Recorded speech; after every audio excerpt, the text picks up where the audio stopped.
favored by otaku. Climate otaku were in during the time. But they're not exactly like otaku. No. For otaku, male, whatever. Refers to anime and otaku culture. Otaku, in this sense, referred to men. But what is it to be an otaku? Otaku lifestyle blog. Like anime otakus in Japan aren't. Hall alone, there's at least 5,000 people waiting to get inside. Manga and anime.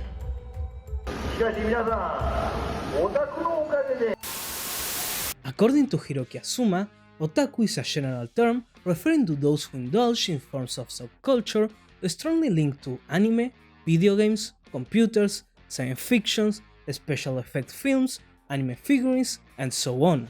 Simple, right? Well, not really. According to Okada Toshio, it is a social label, and what makes an obsessed person into an otaku is if his hobby isn't socially accepted. According to Otsuka Eishi, the word otaku is a form of discrimination. According to Saito Tamaki, an otaku is someone who meets certain criteria, including finding sexual objects in fiction. Patrick Galbraith plain out refuses to give a definition. Now, it will be easy for me to try to come up with my own definition of otaku, and we wouldn't have to suffer along the duration of this video, but I think it will be more entertaining to go through the history of how the word changed from the 70s till today, involving murders, religious cults, massacres, and the evolution of Japan's political identity towards the rest of the world. So follow me through my journey discovering the history of otaku.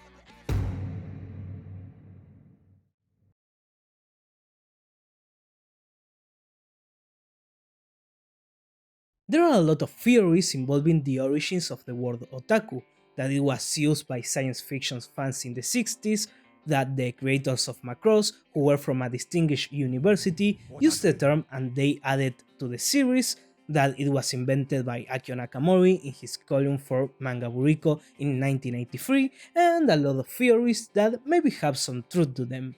But to get to the origin of a word used within a community, you have to ask the people who are part of that community. The most trustworthy source I could find comes from the autobiographical book Animec no Koro from Masanobu Komaki. This man took part in a lot of anime events in the 70s and was the editor of the Animec magazine in the 80s, which might not sound that important, but in an age where internet was not a thing like it was now, these magazines were the only places where you could find both information and the opinions of the fans. Komaki in his book highlights the first problem in defining the word otaku, because initially it had nothing to do with anime and manga. Historically, otaku was a word used to refer to someone in third person in a polite way. As there's a lot of ways to say me in Japanese, such as boku or watashi, there's multiple ways to say you, and otaku was one of them. This word was used in super formal context, but it had other use, in science fiction conventions. During the 70s, there were no anime conventions with thousands of attendees like there's now. They were smaller, and different university anime clubs used to join sci-fi conventions. One example of this was the Nihon SF Taikai, a convention that's been organized since 1962 in different Japanese prefectures with different names. In Osaka, it's called Daikon, and it's there where the group of students that later will form Gainax, one of the most important anime studios, will have their debut doing fan animation. Daikon 3 opening animation in 1981 and Daikon 4 opening animation in 1983. That's why we can see all of those sci-fi icons in them. Going back to the point, in the 60s sci-fi fans were already using otaku to refer to each other, and according to Komaki, in these small events everyone knew each other's name, but when they didn't know someone's name, they referred to that person as an otaku. Basically, it was used for people who are not one's team member but belong to the same big group. But from 1975, its meaning started to change. In this year, the popularity of the anime events started to grow with the popularity of the medium. Space Battleship Yamato captured a new audience, and we already have events like the Comiket, whose nowadays is the biggest anime con. And with this growth, more otaku started to appear. More people who no one knew who they were started to move with the stuff. Initially, they were harmless, just seemed to lack social skills. Then someone found out about meetups or small social events and infiltrated them to ask for fanzines or products. Everyone thought they were a friend of someone, but no one knew them. But as the otaku grew in number, there were more problems. For example, Komaki used to copy character sheets of Yamato, which were rare at the time, but slowly the boxes of original production material, such as anime cells, started to disappear, and these otaku were regarded as enemies by the convention staff, leading to the use of staff tags to differentiate themselves and stop the otaku to go places of limits. That's how the negative version of the term started to proliferate. Komaki and his friends called themselves mania or enthusiast, and used otaku to refer to these problematic and socially awkward people. But as you all know, things didn't stay like that. These events associated with manga and anime started to get massive. The best example of this is the Shinjuku Declaration, or the Anime New Century Declaration, in 1981, an event for the new Gundam movie that was about to be released. To give context, Gundam initially was planned as just another robot anime designed to sell toys to kids, or that was the way the series was pitched. But instead, the staff, and especially the director and scriptwriter Tomino, created a political epic that was far above everything that was being broadcasted on TV anime at the time. The series wasn't successful at first, and after losing the interest of the toy companies, it was cut to 39 chapters instead of the 52 planned, but it slowly gained fans that were not the intended public. By word of mouth, the series started to gain the favor of the young adults, and they wanted more. Taking this as an opportunity, a movie was greenlighted, and the 22nd of February of 1981, one of the most important events in the anime history, was hosted.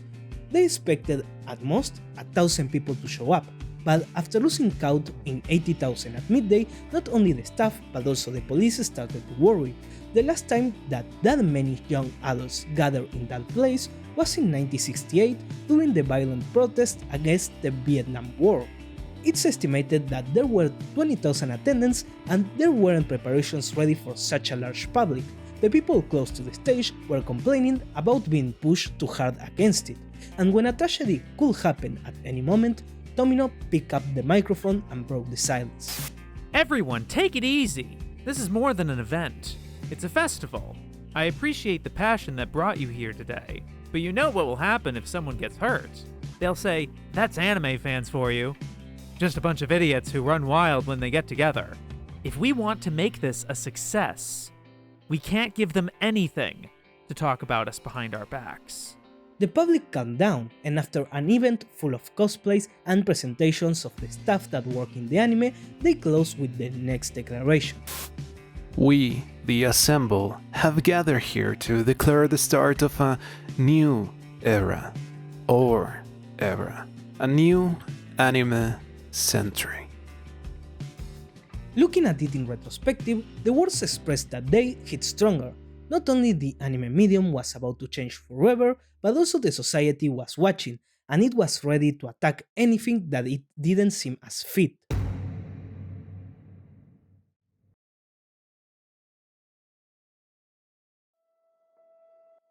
Everything that we talked about regarding to the word otaku is based on the experience of the people who lived through that moment, but there is no written nor film registry of it being used to refer to a specific group or type of people at this point.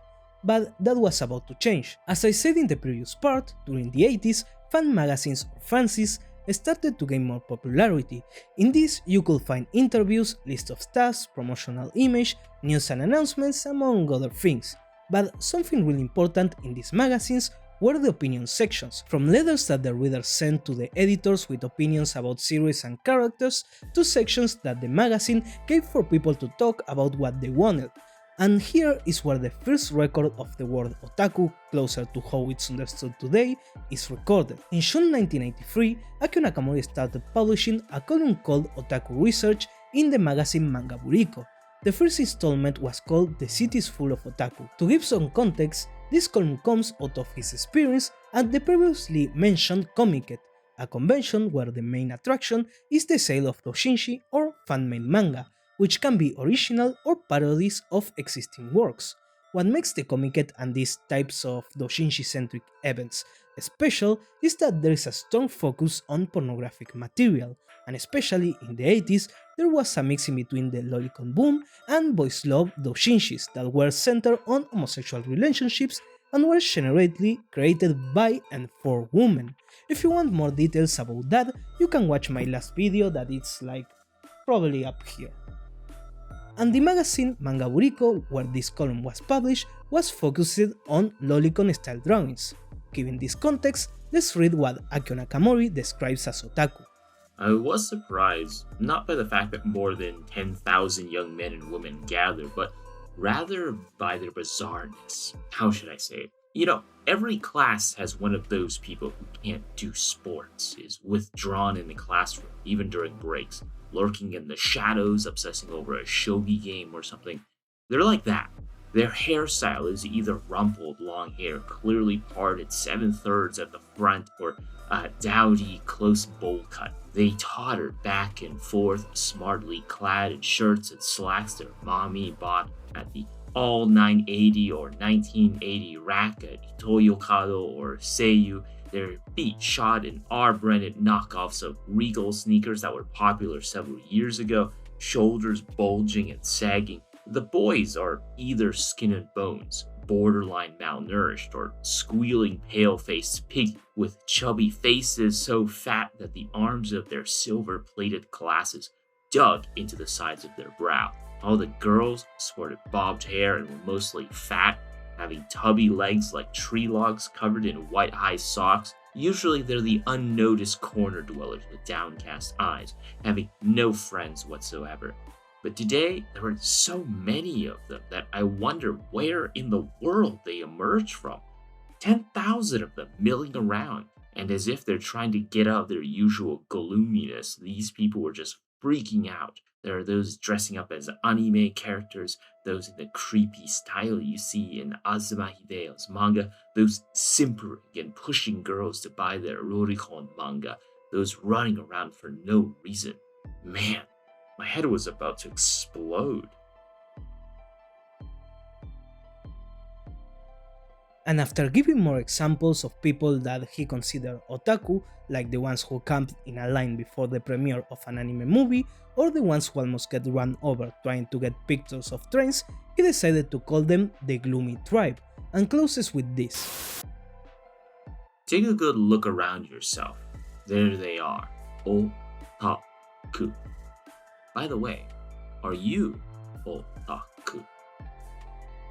Nakamori was conscious that he just wasn't talking about the people he saw at the Comiket, but he was also talking about the readers of the magazine, knowing that Manga Buriko was a lolicon magazine and the majority of its readers were male. We can see a change in focus.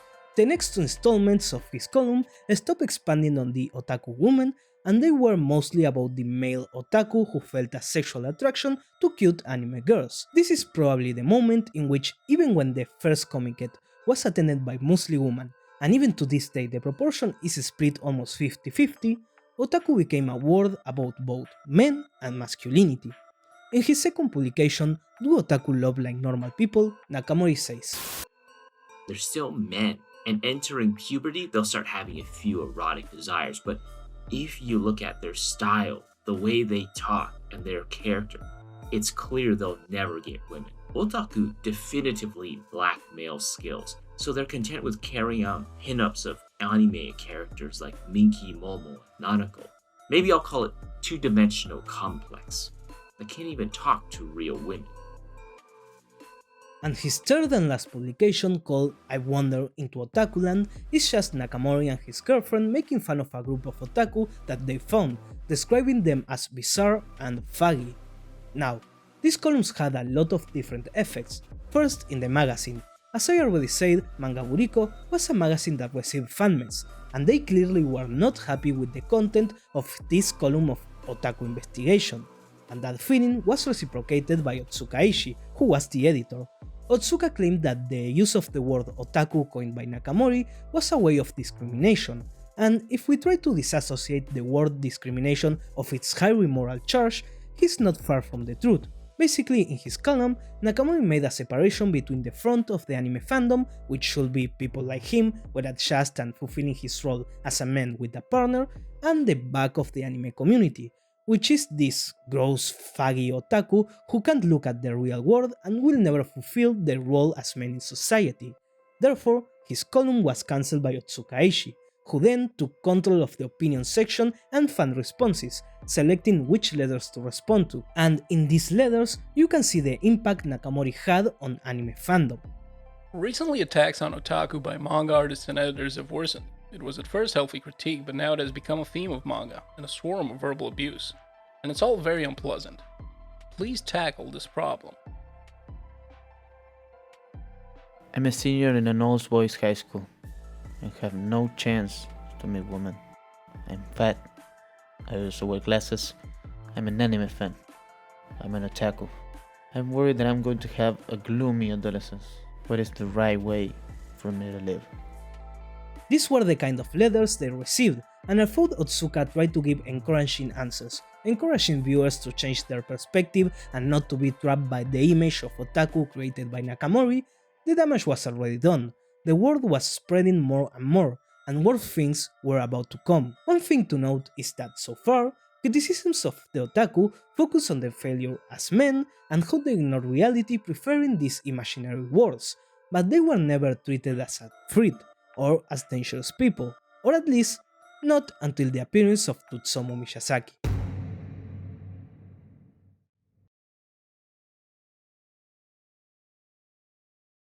In 1988, in Saitama Prefecture, 4 girls between 4 and 7 years old disappeared. On December 16, 1988, the body of the third girl was found, and the investigation turned from disappearance to homicide. Both Japan and the media were shocked by these cases. The attacker started sending both printed photos and body parts of the victims to the families via mail. The 26-year-old man declared his crimes. During the last year, he abducted, murdered, and raped the 4 girls. He kept one of the corpses in his room, posed for photos, had relationships with the body until he dismembered it, and drank its blood. This case took Japan by surprise. After all, it's a country where the rate of violence and sex crimes is very low, especially in cases involving children. During interviews with the attacker's father, one question resounded: why? Why did my son do this? This case led to hundreds of news reports and speculation as to why, and once the door to Miyazaki's room was opened to the media, they found their answer. Tsutomu Miyazaki was a collector. He had thousands of tapes covering every corner of his room. There were hundreds of gore, slayers, and horror films, but there was also material from the manga anime world. Apparently, Miyazaki had attended the Comiket, and among his possessions were not just pornographic manga, but also lolicon manga, including the same Manga Buriko magazine we talked about in the previous part. Although the material related to manga anime was very small in relation to the rest, and the gore movies were recreated in his crimes, the material that the media decided to focus on was the anime, and the next day, in every newspaper publication, was Miyazaki's room accompanied by the words lolicon or otaku, introducing the otaku to the world in the worst ways possible. Or, as Sharon Kinsella puts it, after the Miyazaki murder case, the concept of an otaku changed its meaning at the hands of the media. Otaku came to mean, in the first instance, Miyazaki, in the second instance, all amateur manga artists and fans, and in the third instance, all Japanese youth in their entirety. Youth were referred to as otaku youth, otaku tribes, and the otaku generation. The sense that this unsociable otaku generation was multiplying and threatening to take over the whole of society was strong. Or at least that's how people who focus on the study of otaku usually tell the story, but there are a couple of things that does not quite add up with the media response. The otaku phenomenon, even though it was growing, it was still somewhat small, and the term was not in the general consciousness just yet to be directly and so quickly associated with the incident. In his chapter of Debating Otaku in Contemporary Japan, Thanks, decided to investigate the response of the media by reviewing archived newspapers, and in his research, he discovered that the idea of the otaku killer was not so widespread initially. For example, in the Asahi newspaper, in the entirety of 1989, there was only one publication with the word otaku, and it was part of a report by Manga Buriko editor Otsuka, who was defending the otaku. In Shomyuru, it was only used 3 times, and in Minachi only 2.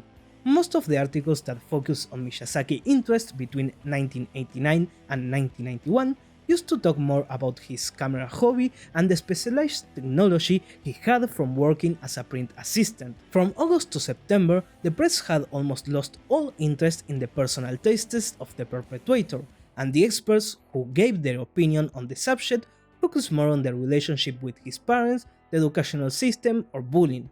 Those who did show more interest in the subject were the magazines and journals in which mangakas, cultural critics, editors, and media experts decided to attack or explain Miyazaki's behavior. The case was so fascinating because it highlighted many of the concerns at the time about the increasing consumption of fiction from a generation that, using television as a surrogate parent, was escaping from reality.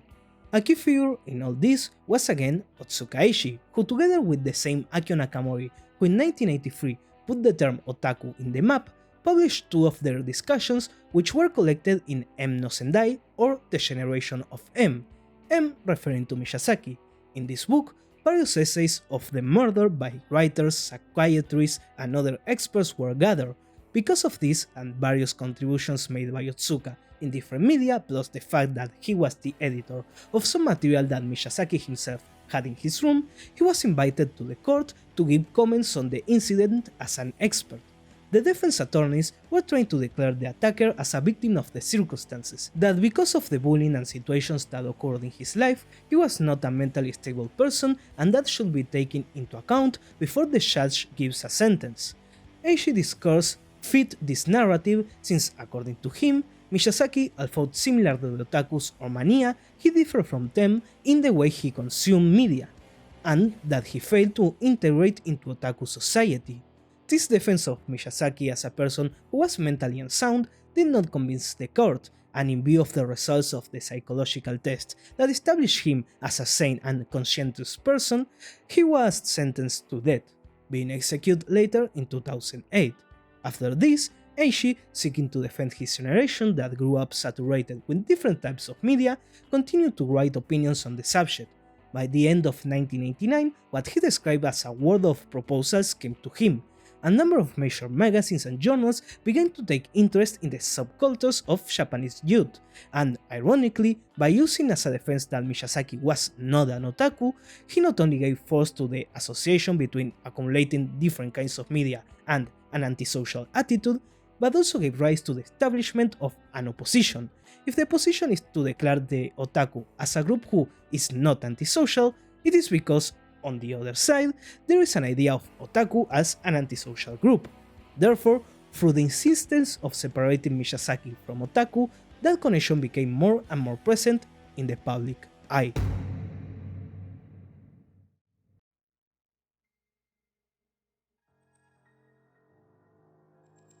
After the coverage that Miyazaki's case received, the group of people or phenomenon known as otaku began to enter the Japanese lexicon, and not in a very positive light. This generated a kind of disassociation in which the image of the otaku, the idea of the otaku, did not coincide with the image that the people who supposedly belonged to this group had of themselves, giving rise to a negotiation of identities. Something we already saw previously with Otsuka Eishi and the rest of the people who expressed their opinions in the 1989 incident, positioning themselves as the real otaku as opposed to Miyazaki, who supposedly was not. The discussion of what or who is an otaku became prominent, and this is something we can see in the anime Otaku no Video. Without going into too much detail, the Otaku no Video script was written by Okada Toshio, the then president of Gainax, a studio that started as an amateur studio making fan animations which were screened at conventions in the early 80s. This anime is divided into 2 chapters, the first one in which we see how a normal college student named Kubo, after becoming friends with a group of otaku, learns from them and become part of the group, and the second chapter that ends with them building a kind of futuristic otaku utopia. But what seems more interesting to me is not what happens in the series, but that during both chapters there are cuts to real interviews with supposed otaku in the styles of a news program with different data and statistics about their behaviors. In these interviews, we see the otaku as sad, lonely, and depraved people. I don't think it is necessary to clarify, but both the interviews and the statistics are false, exaggerations representing the public's and certain media attempt to investigate and categorize the otaku. In the last cut, we see how the team that was doing the interviews tried to intercept a person they called a real otaku, kind of assaulting him and asking him repeatedly what is in his bag, almost as if he answers they could know what a real otaku does or buys, to which the person being recorded responds with a simple "why does that matter to you?" as he tries to escape. This anime portrays how, since the 90s, this so-called public view began to alter the idea of the otaku, distorting it through a gaze that, intentionally or not, changed the perception of this group of people while putting them in the collective consciousness of Japanese society. And to add salt to the injury, there was the Tokyo sarin attack in 1995. In this year, 5 members of the religious group Aum Shinrikyo released doses of sarin gas in Tokyo subway trains, resulting in 13 deaths and almost 6,000 injured. Again, an event that terrorized the entire nation of Japan, and again, anime was involved. This cult was led by Shoko Asahara, and was already under suspicion from crimes ranging from production and sales of drugs to political extortion and murder. But one way in which this group made itself look friendly was by creating different types of media, including manga and anime. That's right, this cult had its own manga and anime centered on the figure of the prophet Asahara, and they not hide at all their fanatism with science fiction in general. There are testimonies from cult members saying that most of the idea of Armageddon was presented to them in animes like Akira and Nausicaa, but where we can see the biggest impact is in the cult's relationship with space battleship Yamato, which is not only referenced in the anime produced by Aum, but it also mentioned by Asahara in interviews. Yamato was a ship carrying the last hope for the Earth. It's just like us, isn't it? This drew the attention of the discussion to the idea that the people belonging to the Aum group were living in a virtual reality which they could not differentiate from reality itself. As a result of isolation from society, it is easy for persecution complexes and antisocial behavior to develop. If a cult is composed mostly of young people, such behavior can intensify and cult paranoia becomes virtual reality. Without a doubt, a number of science fiction anime lay at the base of this Harumageddon Asahara talks about, the space battleship Yamato, for example. Of course, many Aum members were brainwashed by using drugs. They didn't necessarily cross over the boundary between anime and reality simply because they were fervent anime fans. However, it is true that Japan has been shaken by a childish fraud of a man who could not free himself from the illusory world of anime. The image of the otaku, or the person related to the anime manga fandom, was becoming increasingly negative, and the only thing that seemed to change it was these tragedies making everything worse. Or maybe things were about to change for the better.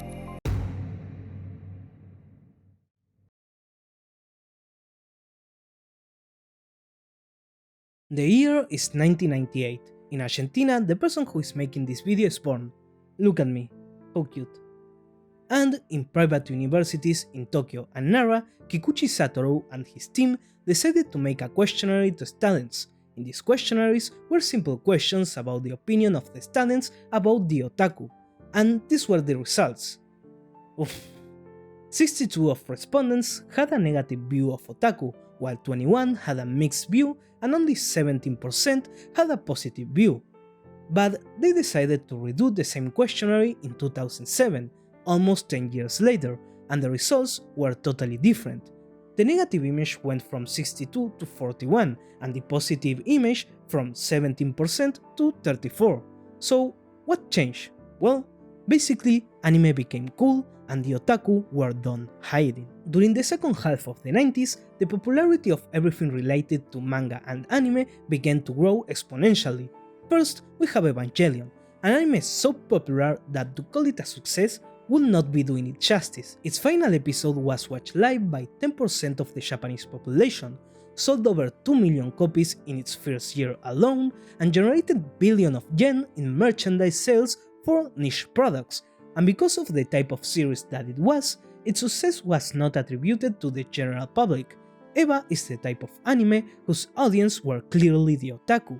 According to Okada Toshio, the generation of otaku who lived through the release of Evangelion went through what he calls the EVA shock. They did not experience the so-called EVA shock like the second generation did. The first generation saw how crude manga and anime made for children gradually evolved, and grew into wonderful products. The second generation grew up experiencing a similar evolution in computer games. However, the third generation experienced only the evolution of media such as the internet and mobile phones. They have grown up since birth with high-quality manga, anime, and games, products that have almost already reached perfection, and are flooded with products not made for children, but rather specifically for otaku. In other words, Evangelion generated a shock because it was the first franchise aimed at the otaku to have such levels of success. Every product related to EVA sold an incredible amount. And what is a better place to talk about merchandise than Akihabara? Today, Akihabara is known as the Holy Land of the otaku, but the city had a long journey to get to that place. Until the 1980s, this neighborhood was seen as a representation of the miracle of Japanese recovery after the Second World War. During the country's rapid economic growth in the 1960s, Akihabara became a hub for home appliance sales. At one point, 10% of the national market was located in this 1 square kilometer radius territory alone, and during the 1970s, it was home to the best technology related to the revolutionary personal computers, earning it not only the title of Electric City, but also making it emblematic of the phrase made in Japan. Eventually, after the oil crisis of '76 and that more appliance stores opened in the rest of Tokyo, the focus of Akihabara began to shift from home appliance to personal computers, to the point that in 1994, computers became the biggest source of income in the area. Now, what does all of this have to do with otaku? Well, during the 80s, computer games aimed at the anime fan appeared. During this time in Japan, adventure games became very popular, especially those focused on mystery. Basically, these were interactive novels in which you were solving puzzles and talking to different characters through text. The first one was Mystery House in 1982, a game that, curiously, was created together with one of the owners of a computer store in Akihabara and was sold in that same store. And already in that same year, we can see graphic adventures which not only use designs inspired by Bishoujo anime characters, but we can also see pornographic material, as is the case of Lolita Yakyuken, which was a kind of rock-paper-scissors game in which every time you won, the girl took off her clothes. In other words, we are in front of what's probably the first eroge or hentai game. And I want to emphasize the probably part, because the history behind these games was not really documented anywhere, or at least I couldn't find much in English because they were not really successful. Most of the companies that produced them were small and didn't last for many years, so I don't want to use terms like the first, but already by 1995 we have games like Tenshitachi no Gogo, whose objective was to get information about the most famous girl in school and then date her, or basically dating simulators already existed in the mid-80s. Of course, not everything was dating sims, but also the anime aesthetics were present in other genres. As we said before, in the 80s, the detective mystery games dominated the adventure novels, so there we have things like Lipstick ADV, and also during this time we had the beginnings of the RPG with things like Dragon Quest, and on that side we also see the incorporations of eroges like Dragon Knight or Chaos Angel that applied the RPG formula. But when the boom of games aimed at the otaku really began, was in the early 90s with Dokusei and Tokumeki Memorial, two dating sims that were so popular that not only inspired several sequels but also got anime adaptations, and it doesn't stop there, because in 1996 we have the birth of the term visual novel with Shusuku. The good reception of this one led to the company leave to create To Hurt in 1997, which was a super success, also leading to sequels and anime adaptations. All of this meant that the otaku, which in itself was already a group of people who were interested in being early adopters of these cutting-edge technologies, had entered the computer gaming space, and it is important to clarify this because these games were designed for computers and only if they were really successful they were brought to other platforms. Therefore, if the otaku wanted to have access to all of these games, they needed to have a computer. The point is that thanks to the explosion of the eroge market, the otaku was already inside Akihabara, but without attracting attention to themselves, or at least it was like that until 1997. The real transformation began in 1997 when the anime Neon Genesis Evangelion was shown on TV. At the time, otaku were congregating in Akihabara around the specialist and hobby microcomputer market, but there were very few shops in the area that catered specifically to otaku. However, the Evangelion boom was enough to entice the figure company Kyoto to move its main store from Shibuya to Akihabara in 1997, and they sold merchandise like hotcakes. All the other stores saw this and followed en masse. Household electronic stores were going bankrupt at the time, opening up shop space, and the otaku sanctuary really expanded at the end of the 1990s.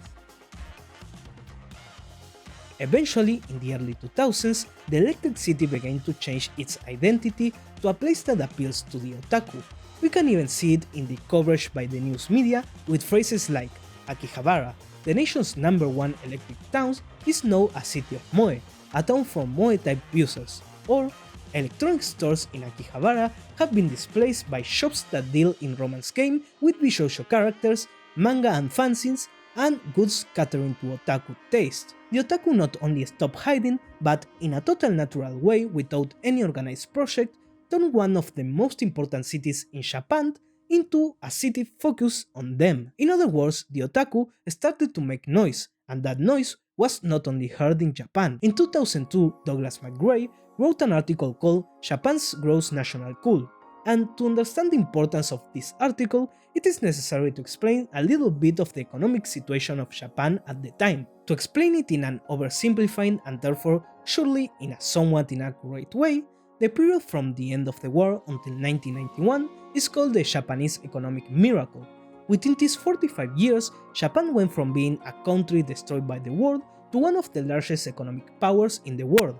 Thanks to this, a certain notion of Japan as #1 began to circulate within the country, but this economic growth and overspending, especially in real estate in the 1980s, led to a price inflation and an economic bubble that burst in 1992. This marked the beginning of an economic recession and a period called the Lost Decade. Throughout the 1990s, the Japanese nation was losing power, and this created a feeling of pessimism in the population that can be seen in phrases such as Japan passing, which became popular in 1998 after the President of the United States traveled to Asia to visit China for 9 days and did not visit Japan. And then we arrive at 2002, the year in which a change in Japan's marketing strategies began to take place. While in 1980s Japanese products that were popular in the rest of the world tried to distance themselves from the image of Japan, from the 2000s onwards the concept of national branding began to gain popularity, applying the idea of made in Japan to products, and in the midst of these changes comes McRae's article in which he explores the different subcultures of Japan and says this. Japan is reinventing superpower again. Instead of collapsing beneath its widely reported political and economic misfortunes, Japan's global cultural influence has quietly grown.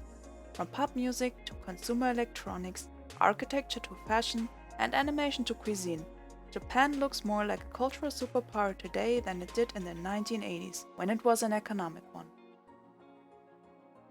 Basically, in this article, McGrace argues that culturally, Japan is a world power, pointing out that instead of being it with hard power, this time it was with soft power. And in between these things that give Japan cultural power were manga and anime. This article was not translated into Japanese until 2003, and by that time the Japanese government had already begun to take steps to increase its cultural power. In 2002, it created the Strategic Council on Intellectual Property, which marked the beginning of Japan's transformation into an intellectual property-based nation. The Ministry of Foreign Affairs, citing the McGray article, highlighted the value of national cool as a political and economic contributors to resources of soft power. And this same year, multiple committees and government agencies focused on cultural elements of the country began to appear, in what was called the Cool Japan Initiative, And this initiative brings us back to Akihabara. In 2000, the governor of Tokyo, where Akihabara is located, started a project with aim to make Akihabara the base of the information and technology industry, which in 2002 took the name of Crossfield Project. And through this urban reorganization project by 2005, 742 new technology-related businesses were installed in a 1 kilometer radius around the train station. And right at the edge of the area where these changes were being made was Chu Street, where manga and anime-related business were concentrated. One can see the difference between the skyscrapers of the tech companies or the new tech city and the old tech city where no changes were implemented. And why weren't they implemented? Well, because the government understood the value that the otaku had, and not their value as consumers, which was what the business that moved to Akihabara in the 90s saw. Instead, various government agencies began to see otaku and manga anime as part of the cultural power of cool Japan. Now, so far in this part, we have seen how the image of the otaku has improved in the eye of the market and with the Japanese government, but this doesn't necessarily explain how the image of the otaku improved so much with the people in general from 1998 to 2007. And it is because there was one more thing that I'm not mentioning. One of Japan's most famous dramas, Densha Otoko. Initially, the story of Densha Otoko, or Twin Men, originates from a thread on 2chan, a social media where identities are anonymous and what is posted cannot be deleted. In this thread, a 22-year-old man nicknamed Train Man tells how, after defending a girl from a man who tried to harass her on the train, they started talking and became friends. But here's the twist. This thread was posted in a forum related to computer games, in a section for Doku Otoko, which means poison men. In other words, a space for single men who consider themselves so ugly as to be called poison. And especially this guy was what is considered an Akiba-kei otaku, meaning the otakus who are around the Akihabara area close to the mainstream world. In this forum, the trained men asked for advice on how to conquer the girl and go out with her. The discussion in the forum lasted 57 days and had almost 30,000 posts among all the participants, and in the threads we see how the trained man discusses his fears and insecurities, gains confidence, and changes the ways he dresses and shows himself. He's still an otaku, but he tries to adapt his image and attitudes to look like a normal person, until he finally asks the girl to go out with him, and starts dating her. As closure, the people of the forum celebrated his graduation, that is to say that he was an otaku hero, but he was no longer one of them.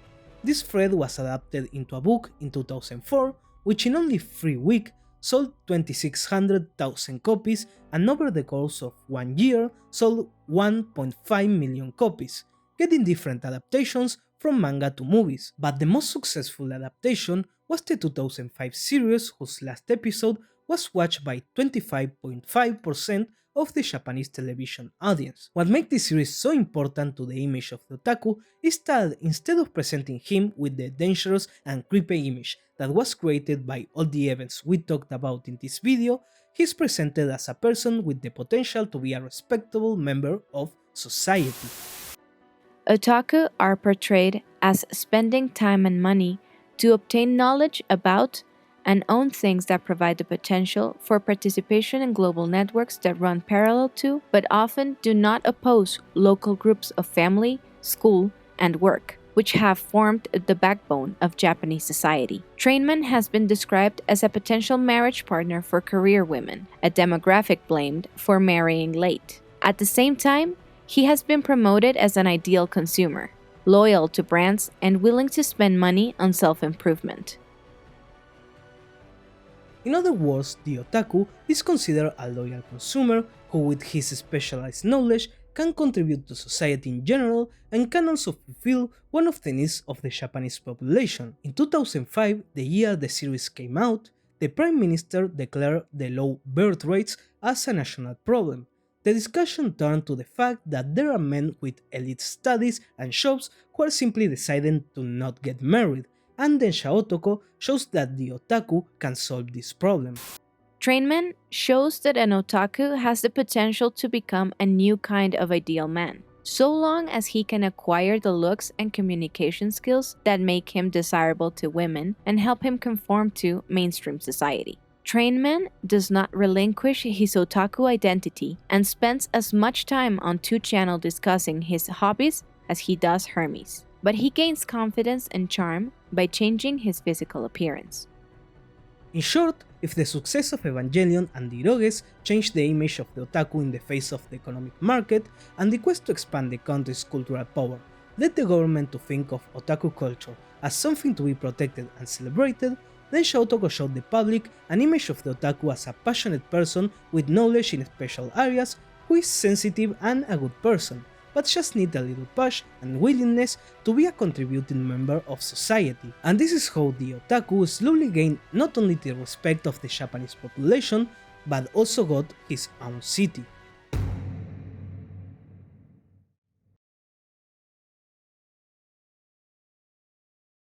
At the beginning of 2006, the Nikkei Shimbun newspaper published an article called Transforming Akiba, an Akihabara that is not only a holy land of otaku, stating that by that time the image of Akihabara was already that of a city for otakus, and obviously with all that we talked about it's easy to see why. But there is one more event that we did not name and that is probably the most important. Every Sunday since 1973, Chu Street was closed to vehicles opening that was known as the Pedestrian Paradise. These traffic blocks were generally made to stimulate the flow of pedestrians and increase the sales of the business in the area. But since Akihabara became the home of the otakus, things changed, specifically after 2005 with what became known as the Akihabara boom after Densha Otoko. On Sundays, the Pedestrian Paradise started to fill up with people doing their otaku performance. You could find amateur idols, fans dancing, people cosplaying while performing, cars and motorcycles decorated with anime characters, and more. The performance brought cameras, and the cameras brought more people, but it didn't bring only the locals. According to the Japan National Tourism Organization, in 2007, 8.6% of the foreigners visiting Japan went to Akihabara, and according to surveys of the Discovering Cool Japan program hosted by NHK Public Television, 5% of all people in Akihabara were foreigners, and 30% were tourists from other parts of Japan. In addition, 30% of all people who visited Akihabara did so to pursue otaku interests. The old electric city was a bigger tourist spot than Japan's Disneyland, and various government agencies took note of this. For example, we can see that they started to promote the area by putting it on the cover of tourist guides such as Cool Japan, Otaku Japan Guide. But the same government that was promoting the image of Otaku Akihabara as a tool to attract tourism also was repressing the otaku performance. The fact that the otaku took over the streets of Akihabara did not go down well with everyone, especially owners of business that were not focused on manga and anime. For them, this performance were more of a nightmare than a festival, creating a commotion and driving away their real customers. As the viral videos of people doing the dance of the ending of the Melancholy of Haruhi Suzumisha incited more people to join in and increase the numbers, the calls from police intervention from local residents also increased. There are a lot of videos from this period in which we see conflicts between the police forces and otaku. Basically, under the pretense that public order was being disturbed, the police intervened every time a large group of people gathered behind some otaku activity. Even the author of the books from which I am taking most of the information for this video, Patrick Galbraith, suffered from it. During this time he was giving tours of Akihabara to tourists dressed as Goku, and when a very large group of people formed around him, the police intervened and ordered them to disperse. All of this led to strong tensions between the otaku and the police. There are testimonies from high-profile people about harassment by officers. For example, this is Haruhi, a person who was going to Akihabara cosplaying as, well, Haruhi from the Melancholy of Haruhi Suzumiya, and was known to be a troublesome person. According to him, the policemen would stop him under the pretense of stealing, but they already knew who he was, and whenever they checked his bag, there was always the same Haruhi costume. This led to the policemen to remind him that performances were forbidden so that he could not feign ignorance. These actions by the authorities increased discontent and led to what was called the Akihabara Liberation Demonstration. By the end of June of 2007, some otaku started handing out flyers in the streets of Akihabara which read, "Let's demonstrate at the Akihabara Liberation Demonstration on June 30, 1830. Let's start a revolution with the power of otaku. Make Akihabara liberated soon. Otaku, moe, and the unpopular will occupy Akihabara." Throughout this pamphlet, we could see not only how this group of otaku perceive themselves, but also a clear political ideology at display. Next to images of anime characters like Haruhi, there were also people dressed as the radical students of the Japanese communist movements of the 60s, and within the speech that was written we can read, "Doesn't matter if you're a man that dresses as a woman or a woman that dresses as a man. Let's take on weird forms, liberate this darkened city, people of identical sexual orientation. There's nothing wrong with loving the two-dimensional, there's nothing wrong with loving boys. We will live honestly with our feelings. Everyone that is a minority will have the right to live as we like without being held back by anyone." Honestly, this otaku felt like an oppressed minority whose place in the world was being taken away from them by the government, and it was under these ideas that the march began. Starting at Rensei Park, things remained mostly quiet, until they got closer to Chu Street, the heart of Akihabara. As more people joined in, we could see chanting, dancing, and call and response. The anthem of the march was the trendy song Hare Hare Yuki, which was the ending of Haruhi, and meanwhile, people were repeating the phrases that the march leaders were chanting with megaphones, like, "We won't let anyone interfere with what we love." It is estimated that there were 500 people at the march, but looking at the videos, I wouldn't be surprised if there were twice that number or even more taking control of the streets of Akihabara as they dance, shout, and march. The air was of euphoria, as a resistance that was carrying out its revolution, and that atmosphere continued to the last destination, Izumi Park, where the otakus were celebrating and waiting for a speech from the leaders of the demonstration. But the reality check came when the police simply started to disperse the people. This march, although representing of the otaku spirit, was far from any kind of rebellion of resistance. The organizers simply made a request and received a permission to do this event. The work of the police controlling the traffic was the only reason they were able to walk so calming through the streets, and once they arrived at Izumi Park, the police were quick to act and avoid problems with the school that was next door. This response is representative of the state of affairs in Akihabara until early 2008. The government understood the cultural and economic power generated by the otaku, so it wanted to give them their place. There is no better example of this than foreign minister Asotaru, who, in his campaign to run for prime minister, gave a speech in Akihabara saying this: "Thanks to otaku, Japanese culture, subculture, is undoubtedly being transmitted to the world. Isn't this something that we should take more pride in?" But this space given to the otaku was changed to a strict surveillance to exercise control, generating more and more conflicts, until June 2008, when a tragedy put an end to the Otaku Paradise.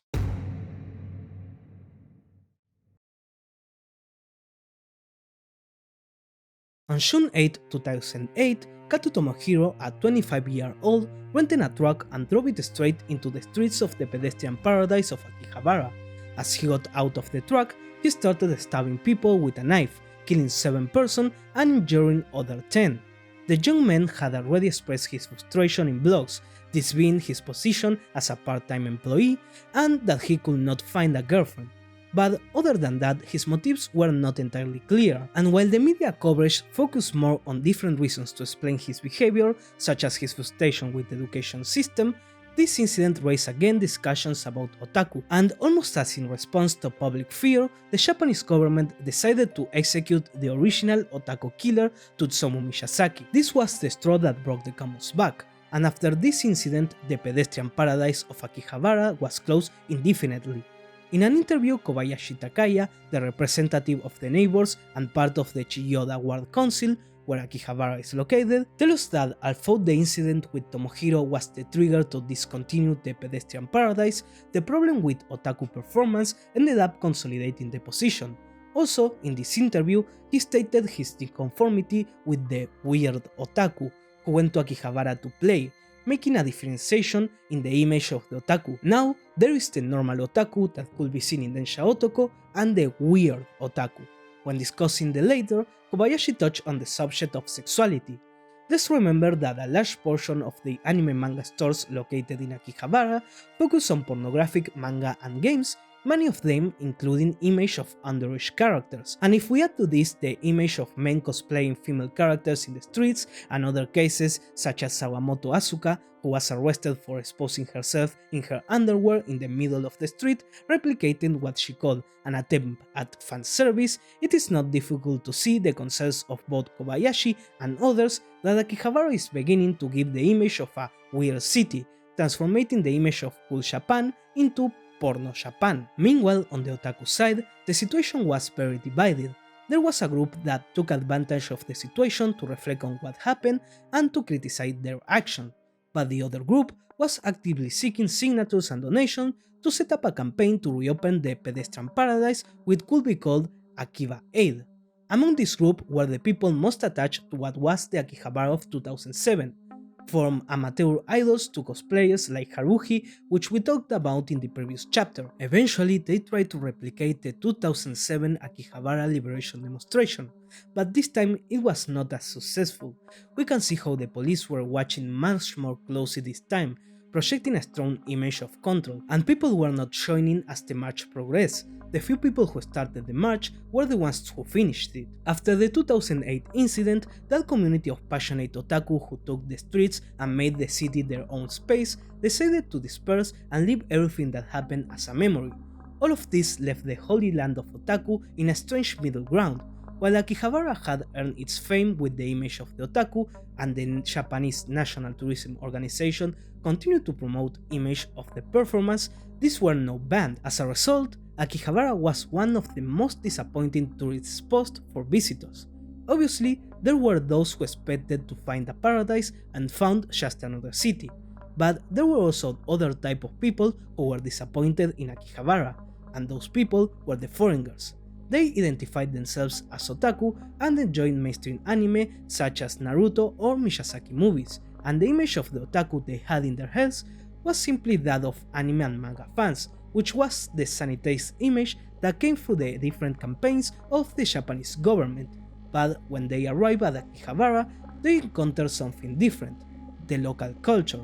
Since although the performance were no longer allowed, stores focused on games, manga, and pornographic anime were there in broad daylight. Akihabara was still a space where sexually and affective responses to cute girls were displayed publicly. In other words, they encountered the weird otaku instead of the image that was spread by Densha Otoko and government entities of the cool or normal otaku.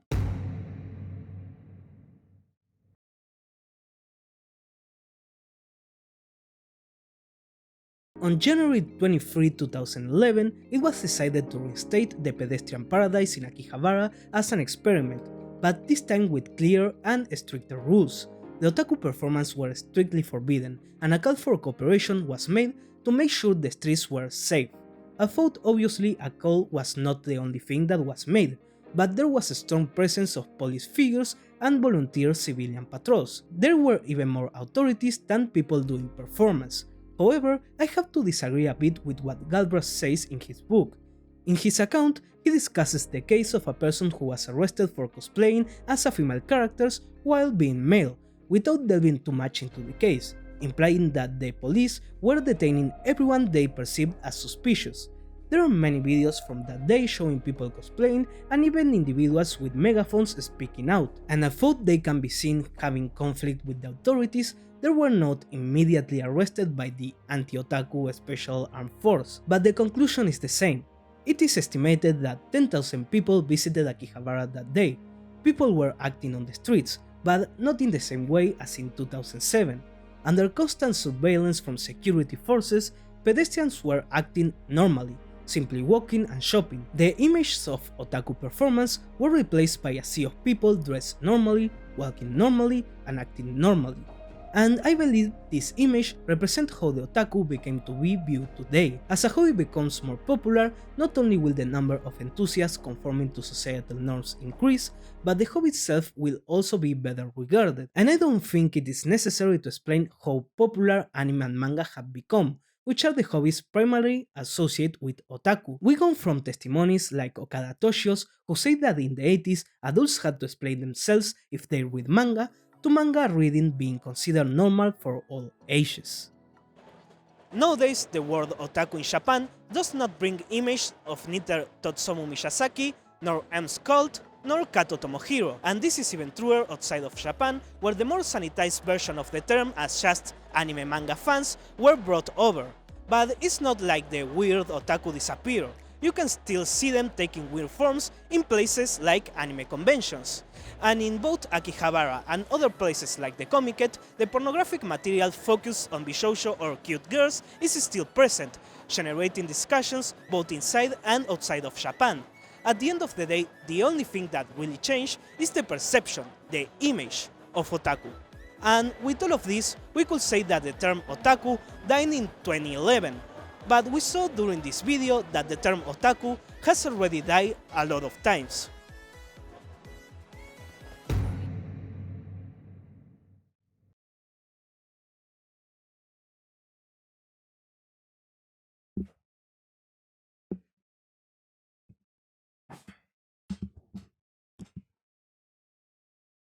Toshi Okada, or as he was known, the Ota King or King of the Otaku, it's a name that has already been explored in this video, but to summarize, he was the president of Gainax, a studio we mentioned before, the scriptwriter of Otaku no Video, an anime we already analyzed, and author of books cited in this video, such as The Otaku is Already Dead, in 2008.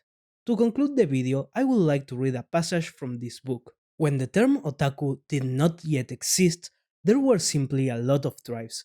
There were science fiction fans, anime fans, manga fans, and fans of individual works and genres. When outsiders decided to call them otaku, or people were born, not exactly people, but rather prisoners put in a camp by outsiders. At some point in history, a prison camp for weirdos was built. There were many reasons to be thrown into that camp. In the first place, people who like manga, anime, and games were thrown in, but the people who were somewhat gloomy or somewhat unsocial found themselves thrown in too. The name of this prison camp was Otaku. We were thrown into this camp without knowing much about it, but at some point we started saying to one another, "I'm Otaku," apparently. The reason why we started adopting such a derogatory and discriminatory term was just that we got sick of how society saw us and of questions like, "Why are you reading manga at your age?" It began to feel like too much effort to respond that, "No, but Gundam is a great anime." We knew that the conversation would not end well for us and we would just end up getting hurt. Thus, otaku of the time shouldered the burden of being called otaku. I don't like to be called otaku, but let's agree that the reason I watch anime is because I'm an otaku. Now leave me alone. It was something like that somehow. Time passed and people started to forget that being called otaku used to be discriminatory, the name for our shared prison camp. So the generations that follow started to think, "I like anime and there's a camp for people like me, I gotta go." In that prison camp, otaku were doing things that seemed ridiculous to the average person, trying to create a paradise or claiming to be the king, preferring anime or model guns, dating simulator games, idols, or manga was not part of the normal range of hobbies. For those with only normal hobbies, an adult reading manga or watching anime was incomprehensible in the 1980s. Thus, they threw them in the prison camp called otaku. Many of those were thrown into the camp for being somewhat gloomy or somewhat unsocial, and these were usually somewhat false accusations. Must have started watching anime or reading manga because those around them were doing the same. They did not have much of a choice in the beginning, but then came to understand that they actually liked those things. Probably because they were thrown into the small, shared space of the prison camp, these otaku have to have a certain level of knowledge of other hobbies, even if they might be different from their own, in order to get along. For example, a manga fan will know about military fans and the things that they like. This goes the other way around too. In that military fan will have a certain level of knowledge about manga fans. Although not clearly defined, there was something like a required learning for otaku. Next, Okada goes to expand on what he considers the three generations of otaku up to this point. The first being the people born around the 60s who were raised with televisions and engaged in otaku activities during the 80s before the stigmatization of the otaku. The second generation, born approximately in the mid 70s, who lived their youth during the height of the Miyazaki case, therefore having memories of being discriminated against, and in an effort to be more accepted, became passionate debaters about otaku culture. And the first generation, born in the mid-80s, who took the streets of Akihabara in the 2000s and proudly called themselves otaku. This last generation, Okada decides to call them the cultivate generation, because while the other two had to accept not being seen as normal and fight against discriminations while following crude works in a very young medium which was in a premature state, the first generation grew up with works that almost already reached perfection and with tons of products aimed for them. For Okada, the otaku of the first and second generations were individuals who push above the ordinary, as adhering to a different value system required them to have strong willpower and intelligence. But the first generation had none of those things. They didn't feel the need to create content that didn't exist or criticize otaku culture. They grew up as pure consumers and chose otaku culture because at the time it was interesting and easy to understand. Okada decides to close the chapter of his book with the next paragraph. Just as cabbage is not equivalent to all vegetables and Tokyo is not all of Japan, the first generation of otaku does not represent all otaku. Today, however, it seems unreasonable to say that members of the first generation of otaku are only one kind of otaku. Unexpectedly, these otaku are reported by the media, both popular and academic, to be the current center of otaku. Otaku is dead. It died in 1999 with Miyazaki's case, it died again in 1995 with the incident and Evangelion, died once more in 2008 with the Akihabara occupation and Kato Tomohiro, and continues to die constantly only to be reborn in new weird forms. By the way, are you an otaku?